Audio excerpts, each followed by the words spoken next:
Happy Chuseok po sa Korea. Sobrang aga po namin gumising today. O ayan si Pikot. Mukhang antok na antok pa pero pilit ko po siyang ginising dahil kailangan namin pumunta ng maaga sa bahay ng in-law ko para tumulong sa paghahanda. At gusto niya na magsuot ng hanbok papunta doon. Napakabait ni Pikot dahil tumulong talaga siya sa paghahanda sa lamesa. Dahil matanda na po mother-in-law ko kaya simpleng celebration na lang po ginagawa niya. Hindi gaya nung dati nung una po akong dumating dito dahil lahat siya gumagawa at nagluluto at napakarami. Kahit matagal na po ako dito sa Korea at ilang beses na namin itong ginagawa pero di ko pa rin matandaan ang arrangement na paghahanda sa lamesa.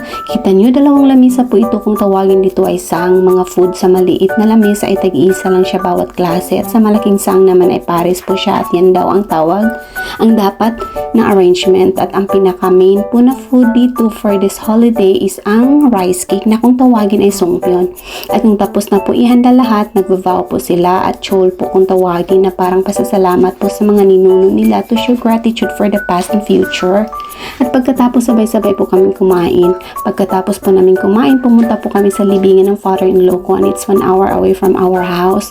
Para di masyadong maboard si Pikot sa biyahe kaya nilalaro ko. Mabuti na lang walang traffic at maaga kami nakarating. Ito parang nasa bukid po, makikita nyo po ibang Koreans na nagpapunta din po sa mga mahal nila sa buhay. At pagdating namin, nililinis namin agad ang libingan at naglagay ng kunting food sa harap. Ganun lang kasimple. Tapos nagbabaw ulit bago umuwi. Medyo nakakapagod po ang araw na ito, lalo na po pang may mga kids, but it's part of the culture here kaya we need to respect po. At medyo nagutom ako pagbaba namin kaya kumakain na lang po ako ng songpyeon habang nakatulog si Pikot sa biyahe. At salamat nakauwi po kami na safe. Happy Thanksgiving Day for